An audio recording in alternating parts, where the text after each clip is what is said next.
actor from Toronto, Canada, with a Barese background, Mr. Frank Spadone. Let's bring him on right now. Hey, Frank. Let me What's see. happening? Oh, three, two, one. Here I am. What's And there happening, you are. Tony? What's going on, Frankie? Just trying to stay busy. It's the same thing everyone's doing. We have a lot of time now. All the time we wanted, we have, Definitely. and we still don't know what we're doing. How about More than you? we bargained for. Yeah, more than we can bark. See, it's funny. I talk to people about this. We all say, "Can't I stay home from work? I wish. Why do we have to work? Why can't we? I want to take a year off." Now people are home and they're like, "I want to go to work." It's crazy. We want the opposite sometimes of what we have. A little. Absolutely. Hey, what's happening? Yeah. Anna Marie is on. Look, I could see everybody. It's amazing. Absolutely. A lot of people are going to go on this. I'm going to share it into different pages. But a lot of people, they don't know Frank Spadone, and I'm saying it from the bottom of my heart. Besides that, we've been friends now for a bit. He's Hmm. always been one of my favorite comedians of all time. Oh, You know, thanks, Tony. I mean, I'm not just saying it because you're here, but just because I've been a big fan for 20 years. A lot of people don't even know they've been around that long. I know. I started. Yeah, I was in my 20s, and I've been doing it for a while. And it's funny when I met you and we're doing shows.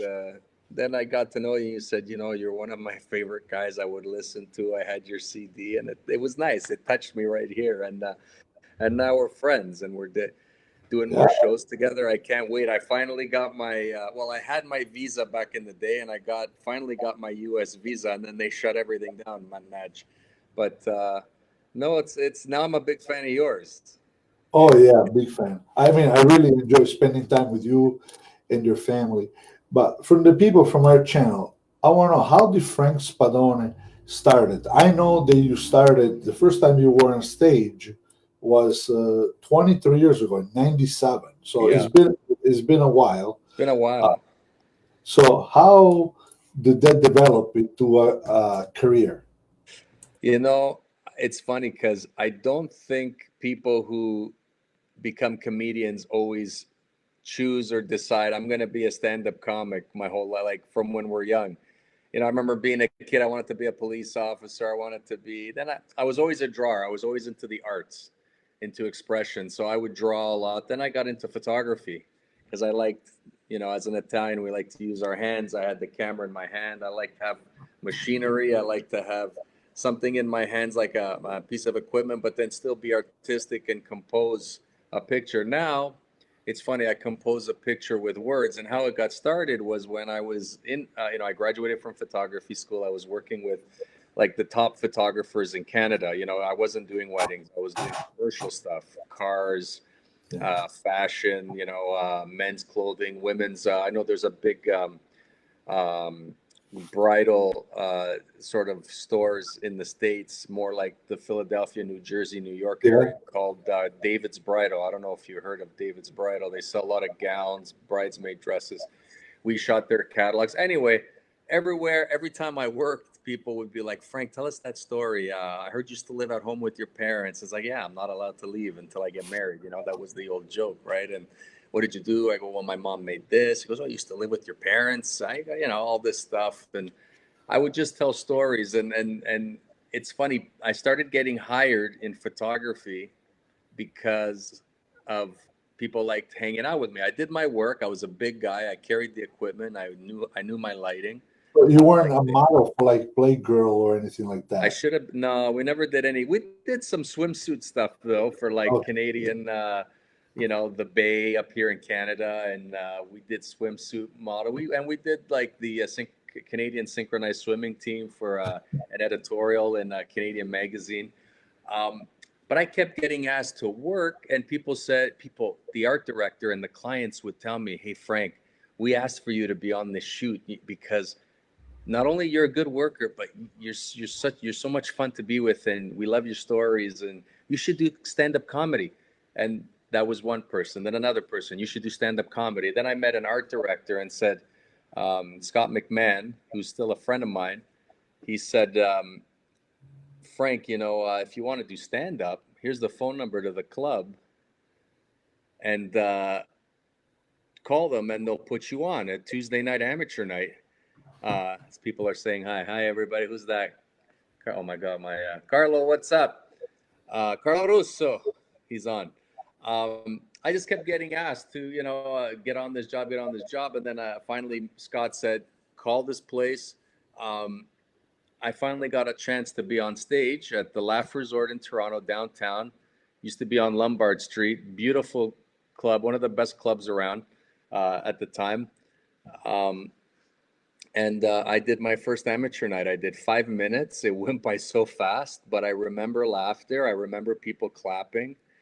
I still think I remember the main joke was the one about the couch and me being an accident, and my dad saying, and I was an accident. My dad would say to me, whenever he got mad, he'd say, Frank, you're not supposed to be here. I make a mistake, and I would say to him, Pa, you got plastic everywhere in this house. You could have put it over there that night, and I wouldn't be here. You made a mistake, and that's the joke. That's What's always really stuck. sad, what's really sad that I can actually do your stand up for you. Yeah. That's how much I love you. But then you've told me that I could probably say, hey, Tony, do my joke about this, and you could do it. So, Yeah. you know, eh, that's how it started, and thank God that Tony, I'm one of those guys that I'll try something, but if it doesn't work, I might be scared to do it again. But I did it. I had a great time. I couldn't believe. I remember just feeling kind of a euphoria. When you come off stage, it's a very powerful thing, and there's amazing. It's an amazing feeling. I know anyone who's performed, whether you sing, or you dance, or you make speeches, when you're done, you feel great. And I think that's what I liked about it. I liked challenge. I was a shy guy, actually, Tony. If people who knew me from like Yeah. school said, Frank, you were funny, but you were always shy. So it was a challenge for me to get in front of people. And I was always great at telling stories, but with people I was comfortable with. Now I had to tell stories with strangers, and you have to learn how to get comfortable. And now it comes natural now. I guess it was always inside of you. Sometimes fear, Tony, stops people, and I think that's what I love about when I started doing stand-up comedy is I was facing my fears. Uh, You probably got you more self confident. yeah, and the fear of failure, that's always a big one for people. But I always ask people when they say, "Oh, what gave you the confidence?" I go, "You got to ask yourself this: what would you try if you knew you couldn't fail? If failure was never an option, just only success, what would you do?" And not and the what even if you make a list, whatever's on top of the list, the first couple of things, do it. Don't be afraid to fail because we learn. You know what's funny? And we're supposed to be smarter as people, but with social media and fail army, they love to watch people fail. Yeah. We have to allow people to fail. Don't laugh at people that fail because they tried something That that means you they didn't. tried. That means they tried. That's right, and that's when you learn the most. And that's what's sad about nowadays. People laugh, oh, he tried that, he didn't, he wasn't successful. But you know what?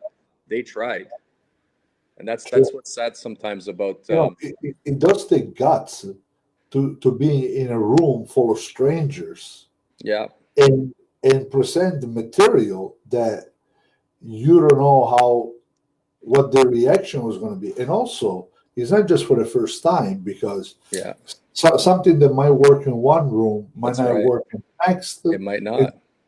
So you when know, you see a comic, like I've seen people, I remember, I forget who I was talking to, but I did a show in Ottawa, the Canada's capital city. It was Ottawa Blues Fest. They decided to have a comedy tent, fit about 200 people. And after our show, I was on a show with a few really good guys.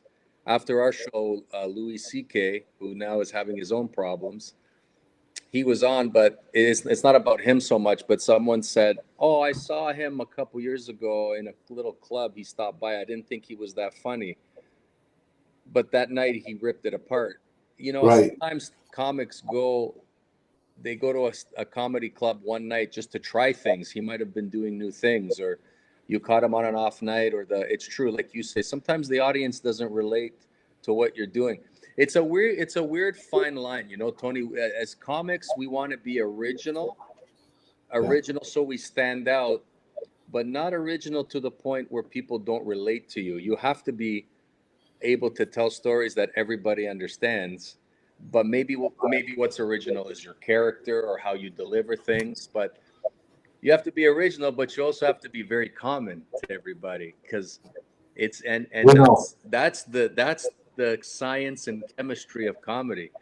Need to be original, that you're different, but you need to be the same so everybody can relate. It's not an easy, and then you got to be able to go in front of people and deliver it, and you have to be able to accept failure, because there's jokes that I've told that are beautiful jokes now, but when I started doing them, like when I was first trying to figure them out, they weren't that great in the beginning, you know. And Well, sometimes you just got to tweak it until you get it to yeah, where.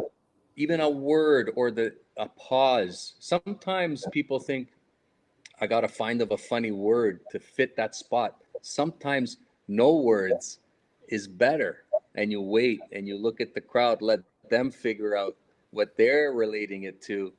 It's a very there's a lot of science, a lot of uh, uh, there's art, there's a bit of science to the way the brain works. It's and sometimes I can't explain it. It's just something I feel. I know when to pause in a certain spot. I know how to project my voice or get louder at a certain spot. Good comics learn that, and it's only by getting up on stage and doing So it. a lot of people, especially in Canada, know you very well and as a comedian. But a lot of people don't know that between 2004 and 2005, you were also in a few movies. And for some reason, it seemed like you had to be a cop.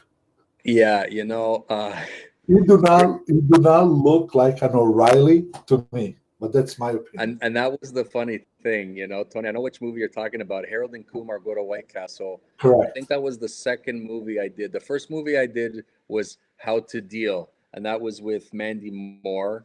I played an orderly, and I knew it. I had a feeling. I ended up getting cut from the film, not because I was bad, because the scene, I guess, didn't make sense. Lots of cuts. I know a lot of times you got to trim movies down so they fit a format. I did that one first. But yeah, I kept getting roles as a cop or security guard. I was always the good guy in a lot of, but not the main good guy. I was a cop in Harold and Kumar Go to White Castle.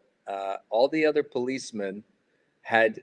It's funny. I think one of the writers was Italian, because I saw people's name tags. They had Officer Agostino, Officer Rapini, Officer. I think the guy was Italian. He was joking around. He had some Yeah. funny Italian names, and the one Italian cop, which was me, like real O'Reilly. Italian background, Officer O'Reilly. I know I don't look. That the problem is I don't look. Some guys look more Italian than I did, but That reminds you of Mike Marino. He's done different movies, and always in all these movies was the Irish he's the cop. Irish But cop. now he's got blonde hair. Yeah, he's got the Okay, blondish hair and the light yeah, eyes, so he looks. He I could see why he looks Irish. yeah. Um, but it was funny because I was on hold. There's the main cop with the mustache. His name's Sandy. He was part of Second City in Toronto, and I was on hold for that police officer role, which was the main cop. But he's such a great character. I guess when they saw him on stage live at Second City, they said, "We got to get this guy to be the cop." And he ended up being the main police officer, and I played more like a secondary role. It was a lot of fun, though. You know what? I learned a lot. It's again, it's intimidating being around actors that have been on set for a long time, and I was still a rookie back then. I was cameras everywhere, director, writer. I screwed up my line a couple times. I was nervous about it, but I learned a lot from that, and I ended up doing a few more movies after that. I haven't done any major movies lately. I did a short film with Jerry D, who was on Last Right. Comic Standing a few Very years ago. funny comedian. Very funny guy. Very funny comedian. He's a good Uh, friend of mine. Russell Peters is a good friend of mine. When I go live at night with my buddy Angelo, he comes on sometimes. Great people, and with this job, you meet more and more people. Just for laughs, I do the big um, festival. and I'm going to ask you about the show that you do with Angelo Yeah, because you have a fantastic show which involves not only the Italian American, Italian Canadian community, but also a lot of Greek, A lot of a lot of, Greeks, yeah. or I should say more ethnic, because I think anybody can relate. Yeah. But it seems like that after you did those movies, you were actually dormant for a while. I think was it because maybe the family, you had the kids, and Yeah, a bunch of things happen. My wife owns a dance school here in Toronto, and it's very busy. And then we had a kid, and she couldn't go on maternity leave because of the business. I became like Mr. Mom for a long time, Tony. I took care of my kid. I took a bit of time. I did whatever gigs came up. I did some writing. It was tough, when you have your first kid, it really throws you for a loop. And usually the mom can stay home for 6 months or a year, depending on what's allowed with the government, and you get like, the child care and all that stuff. But my wife couldn't because she's a business owner. yeah, She would basically pump breast milk, and I would be feeding him at night. I did a lot of that, taking care of him, and so did she. She's a great mother. Don't get me wrong, but she couldn't. So I could afford to step back from my right. career a little bit, so I did. And then, a bunch of things happened. We had a second kid. My dad, I was still dad. Every time I tried to make a jump, then my dad got sick in 2012, Yeah, 13, and all these things happened. So, but I always tried. Now, I'm on full force again the last couple of years, and with Angelo, I have my own. I have my own demo. I keep hitting the table, so I'm shaking over here. yeah. But I have my own fans, and I keep building that. Angelo has his own fans, and he builds his things. But I've known Angelo for years. He's one of the first guys I met in comedy. We've been friends And ever as a since. matter of fact, if I am not mistaken, he was also in the movie with you He in was. 2004. Yeah, he was in Harold and Kumar as well. He See, played the guy. I'm very informed. You remember things. That's the thing about you. I've Yeah, been on car rides with you, Tony, where you can give me the history. If you ever go, to cities in upstate New York, like Rochester, Albany, whatever, if you want a tour guide with all the that's right. history, just call Tony. He'll take you on That's a right. tour. He knows details. He'll give you the detail of music. He'll tell you where all About the many murders are in how many Rochester. murders. Famous murderers in Rochester. I know you enjoyed that one. That's hilarious. Wow, yeah, you had some stories that blew my mind. But yeah, as far as Angelo, and if you don't follow Angelo, follow him. He's hilarious. Angelo Tsaroukas, funnygreek.com, frankspadone.com. By the way, don't forget to follow me. But we have similar audiences, and because we're friends and we complement each other, there's no competition between us on stage. We actually enjoy each other, and it's tough. Sometimes he goes on before me and he rips the room apart, and I got to go follow him.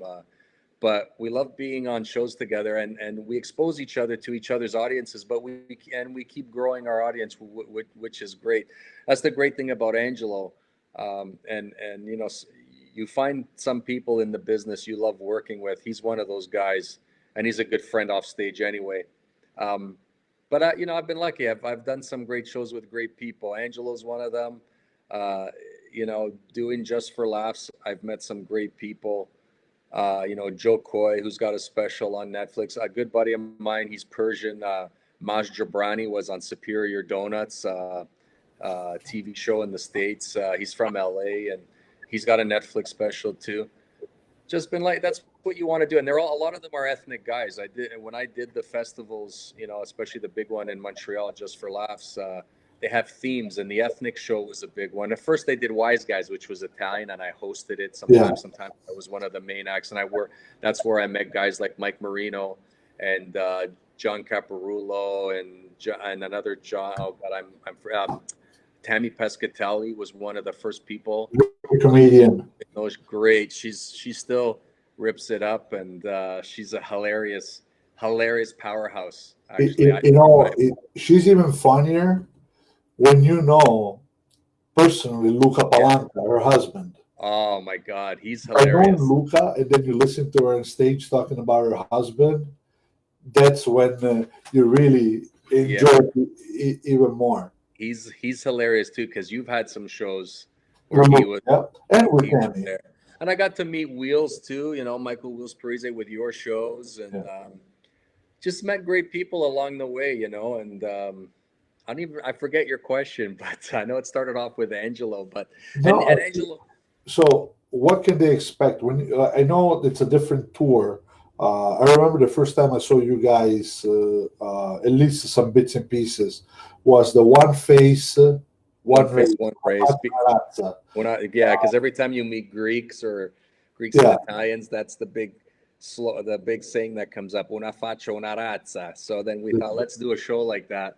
But then, every time we do the shows like this, we keep thinking we don't want to annihilate just the mainstream crowd, because in reality, we are Italian and Greek. And when I do my own shows, I can get away with doing more Italian material, but we want to, we want the world to know what it's like. We don't want to just perform for our demographic. I always said when I do comedy, I'm proud to be of my background. I want people to look inside. Doesn't matter what your background is. It's like a window of my life, but I want everybody to understand, not just people like me. but actually, one of the things I think distinguish you from a lot of Italian American, Italian Canadian comedians is that you're actually pretty popular back in Italy, in the region of Puglia, Yeah. especially with the Barese. I know you do a lot of stuff with your Barese dialect, and the Baci reading is Yeah. very, very popular. It is, and I haven't done one in a long time. And I think it's one of those things where, again, there's balance, right? The Olympics wouldn't be popular if it was every year. It's every 4 years. Now, I'm not going to do a bocce reading every 4 years, but I like to stagger it out. I don't want to have so many videos to the point where people are like, okay, I've heard everything. Um, and you want to leave a little bit for the stage, because unfortunately, with what's going on in the world today, it's sad because the best way to watch comedy, I know people are watching a lot of stand up at home, but the best way to watch comedy is live. There's no experience like it. Um, Live is the best. But going back to the Barres, let's go back Yeah, to the Barres for a second. Um, yeah, I was very surprised. I didn't know that a lot of Barres, which Bari is a place in Italy, it's a city, and it's a big Barese city. is the language, is the sort of dialect, Yeah. and it's such a funny dialect, and it's so unique. It sounds like gibberish. Italians can't even understand it. So I would do this Bachi reading if you I ever. believe in Wuhan, China, Yeah, you will have a better shot of being understood. yeah, I'd have a better shot at speaking Barese. Well, it's funny because where I live in Toronto, north of Toronto, there's a big Chinese community. And sometimes I joke with my mom. She's like, we're talking in Barez in our dialect. And I say to my mom, if we go shopping near here, I go, I think some of my neighbors understand me more than the regular Italians. For Um, sure. and that's what's funny about it. And sometimes people see that I'm talking like that and they're like, oh, what's he? It's again, it's a balance. I want people who just speak English to be able to enjoy my comedy, but I also love playing with that dialect. That's why I put the subtitles now. So the trick is, Tony, is even though I'm speaking Barez, the scene or whatever I'm saying has to be funny even when I translate it. So that's Yeah. what's tricky about what I do. I just don't want to go out there and talk my Italian dialect and lose followers and things. I want to be able for everyone to understand. Um, but yeah, it's funny. I love doing I do the Weather Network, and I say it a lot about his words, and people just sometimes I'm just talking about anything. I talked about how squirrels tried to hide nuts in my backyard, and they dug up my whole backyard. And I said, if I ever find that squirrel, I'm gonna kick him so hard in the ass that Nutella's gonna come flying out of his ass. So it's still funny even when I translate it. That's the trick. That's why sometimes it takes me a while to come up with new videos. But yeah, it's amazing. I never did this thinking that people in Bari in Italy Yeah. would become fans, and a lot of things sometimes happen by accident, in this business, things you don't plan. So, but hey, I'm glad that they do, and hey, maybe I should do a few more of those videos. I'm sure. One of the things that I wanted to ask you, first of all, I would like to say hello to a fellow comedian, Joe Bruno. He's from Rochester, and No his way. father right now he says, "I love this guy." Oh, And that's awesome. Daniela Yeah. Spitzieri, which is she's a manager at the Arcada Theater in Chicago. Wonderful girl. She helps us out tremendously. So because the Bachi videos, I just die.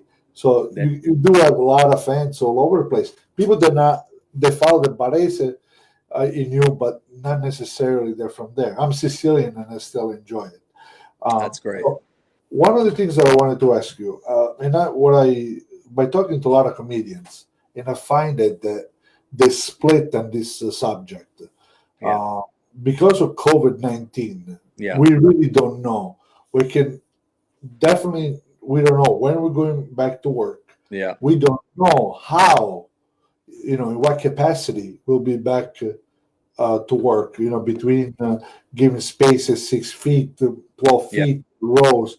So now, one of the alternative that I see a lot of comedians getting into is doing live shows with no audience, or some of them I think they might be able to, into like a Zoom Yeah. online.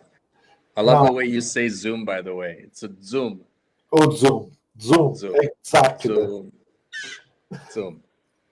And so there's two train of thoughts. One of it is I want to do it because we don't know when things are going to reopen. As a matter of Yeah. fact, I saw that our friend Victor Bitato is, I think, at the end of May, is doing a couple live shows. And there's a lot of other comedians. I think Anthony Rodia. Uh, some comedians are leaning towards that, while others, like as I believe Temi Pescatelli was like one of the one that Yeah. is saying, you're gonna you're gonna go live on the internet. People are gonna see all your material, and and it might ruin it for later on. Yeah. They already know So, what do you think about that? Have you thought about it? Is it something? I have, and I've spoken to a lot of comics, well, mostly my friends, about this subject. And it's hard because we do love performing and we do love to share our thoughts. And sometimes our thoughts today are not the same as tomorrow, even though when we have a good joke, it can last 10 years. But we can repeat those jokes. And that's why it's called a routine, because it's a routine. And sometimes these jokes get better, but as they move on, a joke you write today becomes even better sometimes 2 3 years from now as you keep telling it.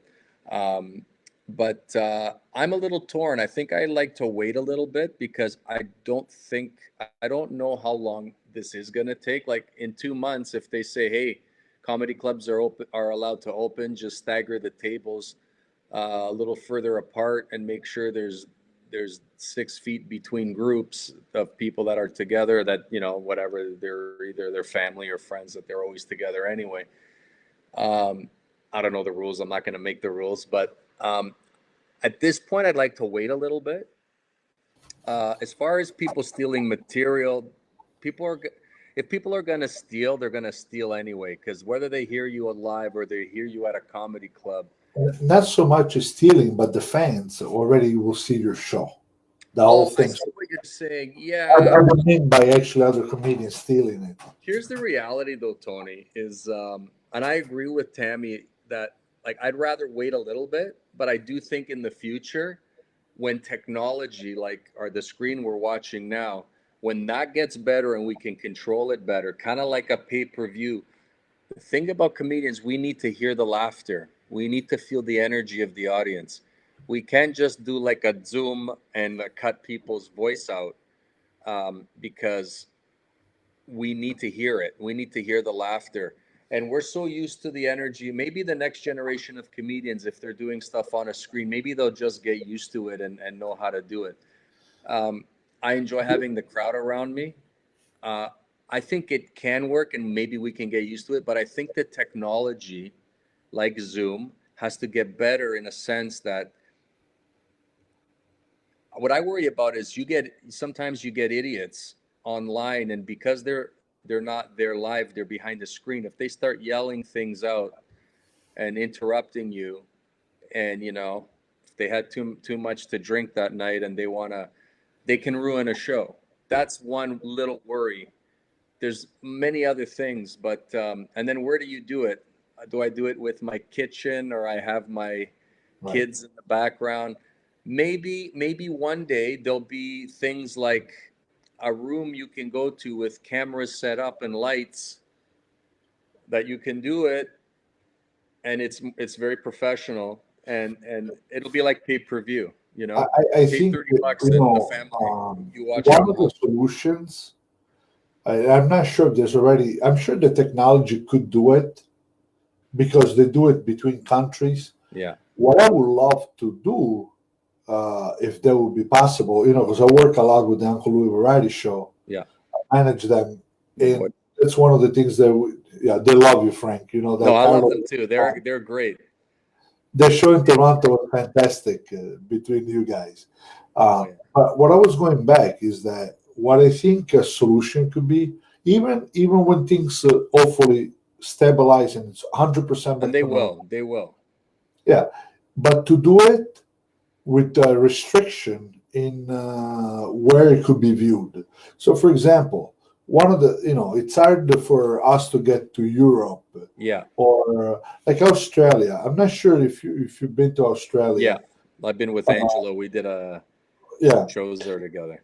and one of the things they could do, you know, for the continent of Europe or for certain countries now would be a lot, I think, feasible.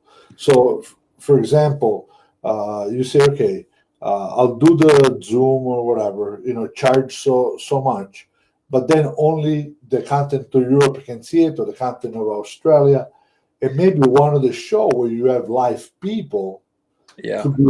it could be live for that platform.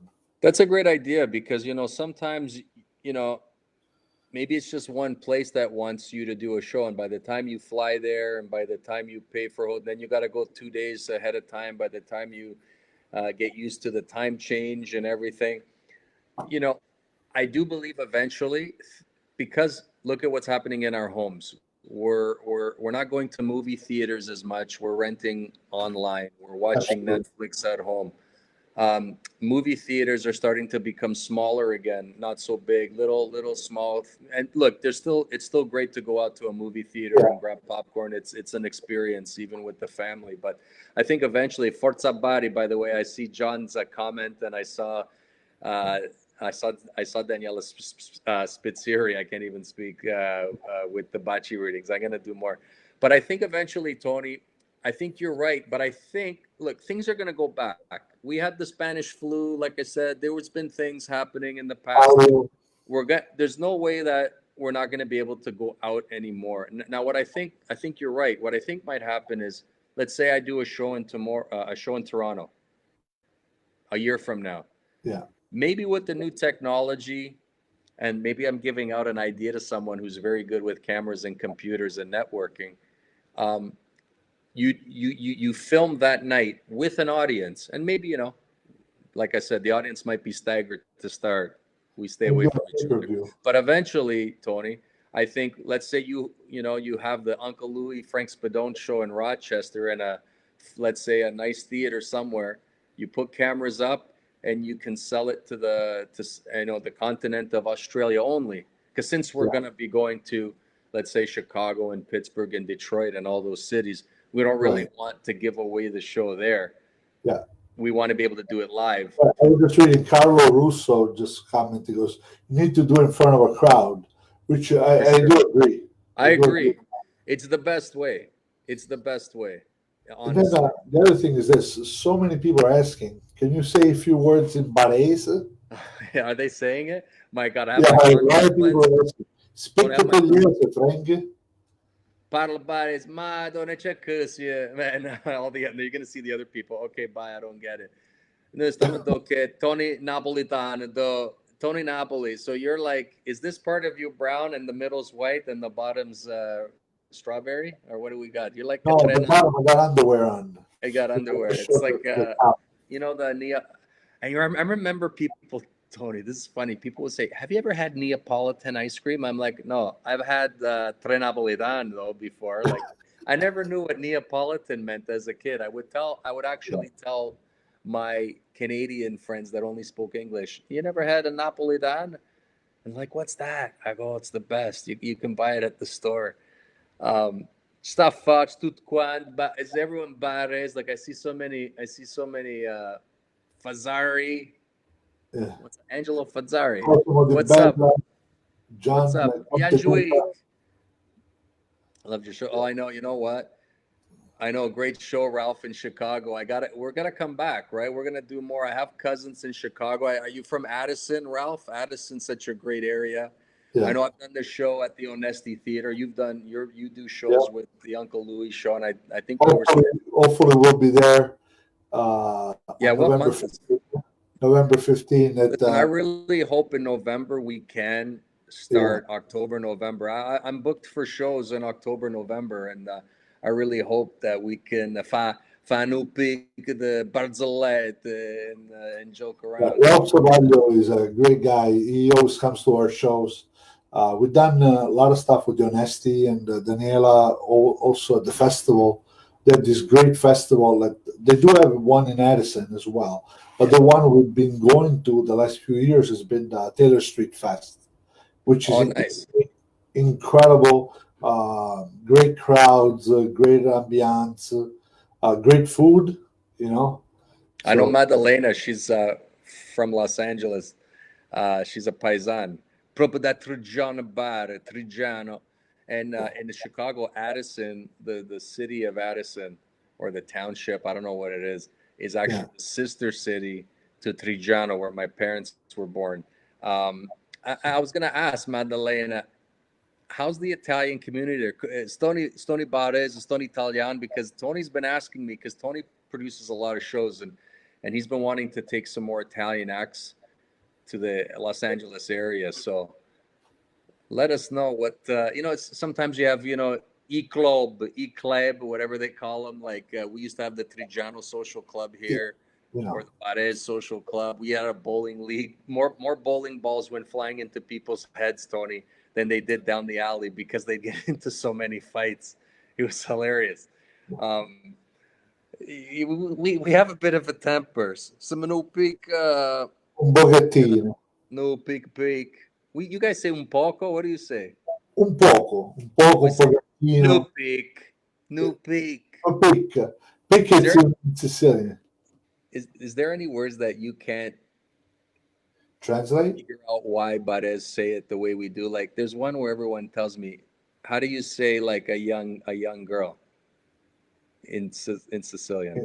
Well, in Napoletano it's a Nawaglione, Waglioncello. Yeah, Now, Sicilian depends what part of Sicily you're from. So, for example, if you're from the Palermo side, a picciotta, right? that sounds But if dirty. you're from the Catania side, it's Nacarusa, Nacarusidda. You Wow. see?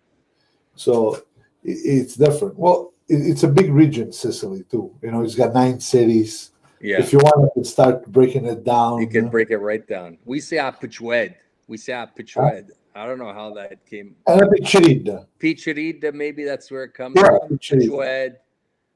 Yeah. Um, Guaglione, way, Guaglio, that's all normal. That's normal Italian stuff.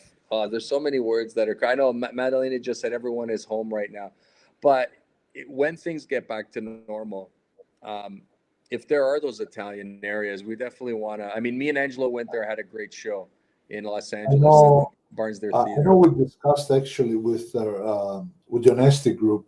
They opened up a brand new, an old historic theater in Des Plaines, which is a big Italian neighborhood in Chicago as well. So that Oh, would be no. fun, because the Arcada is a gorgeous theater. It's a little outside in St. Yeah, it's Charles. in St. Charles. Yeah, Yeah. that's Now, the amazing. other thing is this, is that I wonder what restriction you're going to have. And it might be another way to go is that if there are less restrictions, for example, for a dinner show at a party house Yeah. versus because now you can isolate the tables. Yeah, now you're dealing with food and then people have their issues with food. I know people that still won't order any food from a restaurant like right now, and I know right now we're still being careful. But I think, listen, with everything going on, Tony, people are gonna. I know people that are already tired of staying home and tired of cooking. I Yeah. know when they lift certain bans, people are gonna be. You're gonna have the people that are gonna be excited that they can go out and they're gonna go out and they're not gonna care. They're gonna say, "I'm young enough. I'm healthy enough." Yeah. Then you're going to get the people that are still going to be treading, I'll With go underlying here, I'll go issues. here where there's not too many people. I have a mother that's still older, so I don't want to affect anybody. It's going Right. to take time. You're going to have the people that are going to jump out of the gates right away. Speaking of gates, Yeah. Gates, New York, upstate New York. Uh, say hi to everybody in Gates, by the way. I will. A lot of my paisana are in That's Gates. great. Gates outside of Rochester. Um, they're going to be the people that go running. I'm going to go to comedy clubs. I'm going to go to concerts. I'm going to do this. I'm going to do that. Or I'm going to go out. And then you're going to get people that are going to be like, I'm going to wait a little bit. I'm going to take it easy. I'm going to see Canada what hasn't been happens. really hit too hard compared to the States. Sorry, say that again. I missed the beginning. Canada hasn't been hit as hard as the States. We haven't been hit as hard because, first of all, we don't have the population that Yeah. you guys have. But I'm talking We're about even per capita. per capita. Well, I don't know if this is true. Someone on my street, I was outside cleaning the yard a little bit this morning, and someone said that per capita, our elderly are getting hit pretty hard compared to some other places. Yeah. But that's the elderly. Now, I know there's been a lot of controversy here, or controversy or uproar. With the nursing homes The and nursing homes seem to be getting hit, and I think where people are upset because the government or whoever, the nursing homes, didn't take the proper precautions early. So a lot of, I don't know, is it the same in the States? Is it a lot of yeah, nursing homes are yeah, getting hit? yeah. And it's crazy. It seems to be the same story everywhere about the nursing homes. And you think, knowing that the elderly get affected, those should have been the places that we protected first. But I think that's what everybody's upset about. There's a lot of people who lost family members, and elderly, and it's funny. Not that it's funny. It's upsetting. Um, we've isolated from people that are older, and then so we don't see them for a month, 2 months, and then they end up dying. Yeah. If you know, even my friend, I got a good friend of mine, Jerry, one of my best friends. His dad passed away not from COVID, but just he had some problems, and he ended up getting sick, not from that, just a regular sickness, but because he's always had a bit of a fatty liver and his kidneys were shutting down. He he ended up passing away because his body couldn't handle everything. But now you're like, well, I isolated myself for 2 months. If I knew he was gonna die, I would have hung out with the guy. That's the sad thing. These are the some of the sad stories, and then you got great stories of people that got it. And geez, I think I read somewhere the other day was my 95-year-old mother got COVID, but she seems to be getting better. Yeah. It's you get the sad and It's the good. scary. My grandmother is in a nursing home. She's almost mid 90, well 93, 92, 93, and it's scary. I haven't been able to see her for the last 2.5 months. Yeah, it's You tough. know, Us too. I stay away from my mom. thank God of technology. We were able the other day to see her with FaceTime. Yeah, So and that's where we're lucky, Tony. It's like at least now I can my mother FaceTimes my kids and she can get her fix and her little bit of joy. I mean, 100 years ago when Spanish flu was around, Adrian. yeah, Adrian, when you were home, and Yeah, you couldn't see anybody. My mom, I called my mom on the phone and she's like, Aspi, frac, sto a parlare che tin, dalita, da Trujan. And I'm like, she speaks more to people in Italy now and FaceTime, and she yeah, sees them more yeah. now than that I get to talk to her sometimes. She hangs up. I'll call you back. I'll call you back. I'm talking to Louise. I'm talking to Tutine. I'm talking to, and it's not talking. She's looking at them. I see Angelo's writing something. Tony, we are exercising caution. Yeah, he goes, "Pacienza, boys, have some patience." Oh, absolutely. Yeah, We but have to you know wait what? for sure. I mean, I don't know if people do realize that, but the entertainment industry is the one that will be hit to the hardest. Just Tony, because, we're the ones that are going to go back to work last. We can try to plan correct. things now. We can try to say, okay, in November we're we're going to book this place or that place, or I'm going to be in that comedy club. But that's just on pencil and paper and in the calendar. I mean, We don't know if it's going to happen. We could say we're planning it, but and unless you things know are what? everybody's okay, there's no way. There's But people, what a lot of people don't realize is not just the comedian or the promoter getting hurt, but it's the thousands of people in the hundreds of different jobs they're affected. When you book a place in a theater, you got people, they're vendors yeah, into the theater. You got people, they're hushers. You got people, they're sound people, sound people that work in the offices. Now, yeah, related to that, you got people that do, for example, printing, yeah, advertisement. These are yeah. all people that suffer as a consequence of what's going on. So it affects so many more jobs than people think. It's not the single artist. And not just that, Tony. You book a theater, and then the hotels that we stay at, people coming from maybe outside Correct. that want to come see the show start booking hotels. Then the restaurants in the area start getting busy. You know, Absolutely. Excellent point. this I is got Angelo Fazzari. He said it goes book it outside, and it goes. It's maybe for bands, but still, I mean, we're in a park, but it's hard to control any ticketing in a park, and then you cannot stop people from really interact with each other. I Daniel mean, really says, "I get sick about our industry right now." yeah, no, it's for sure. Who said that? Who was that? Daniela Spitzieri, Oh obviously, yeah, because you she's in know, the theater. I she's know. 100% into it. We're all getting sick over it because it's our livelihood. But Tony, we rent the theaters. Okay, we might put deposits down and things, Yeah, but the theaters, the sad thing, and even all these people that own restaurants and hotels, they're still paying the expenses, and some of it's expensive. Electricity. I know some things have been deferred, I, like property tax or whatever, but you're gonna have to pay that later. It's hard. You know what I'm worried about, Tony, is especially these little comedy clubs that are owned by individual people and these nice theaters that we get to go to. Is I hope they're open by the time this ends. Like I hope they're able to survive.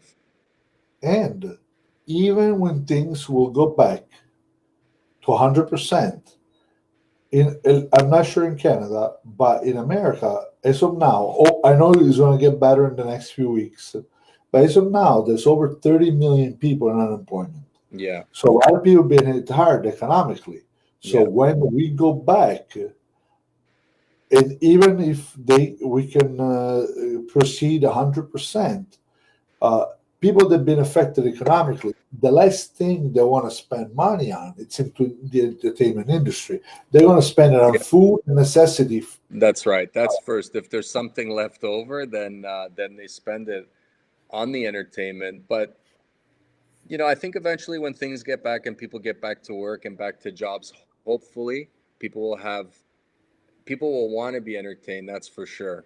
And they want to do because our only a lot of us the only look with no sports, with no entertainment, the only entertainment we have, unfortunately, and it's some for some of us it's poisoning our brains, is the news.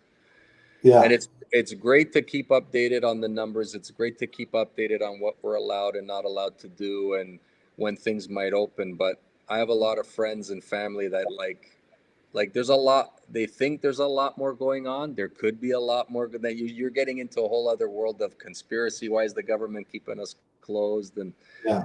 people want to get back to work. And you know uh, I watch the news just enough to know what's happening out there, and then I shut it off because Se no, i cervelli mi bruciano Ora a c'è pazzo. proprio tutto Well, come un fuoco down in. It's gonna be crazy. one of the things that I want to ask you is this, because, and I ask everybody that goes on the show the same thing. I don't want to focus on the negatives Sure, for of sure. the COVID-19. What's something positive that's come out, at least for you, during this time?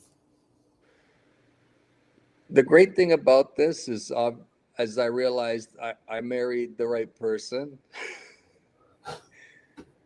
uh, because we're okay. You know, like I'm thankful for. I was gonna say the opposite, but you said positive. Uh, we get to spend time with our family. Like I said, we gotta watch what we wish for, and I think it's we appreciate as much as sometimes when we get busy and we work, we're like, why am I doing this? Que me fate fa? Why don't I just? Am I missing something? Why don't I just stay home with my family? I'm missing experiences with my family, but I think we're all having more of an appreciation for having something to do during the day. Like Yeah, a lot of us are appreciating our work and what we do in life, because then when we do come home, we appreciate that more. You know, when we are home, we make the most of it. Now, the great thing is we are home now. I'm spending time with my kids. I'm actually teaching them things that I wanted, and it's been tough. Don't. It's been tough. My 7-year-old boy, he's got a lot of calabrese in him. He's quarter your calabrese. kids are hilarious. My kids are very funny.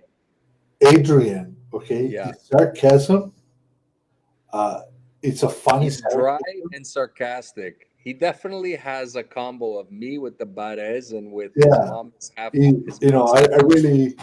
I really enjoyed our time Yeah, with my daughter up to the Brazilian steakhouse over that there. was fun. And we went to the mall. Tony came up for a day or so because he was checking. I don't know, you were looking up some things here in Canada. So it was still, when was it? Was that September or August, or when was that? November? I It can't. was, you know what? I think it was September. It was Yeah. like Labor Day because Natalie did not have school that day. I think it was the Okay. first week of September.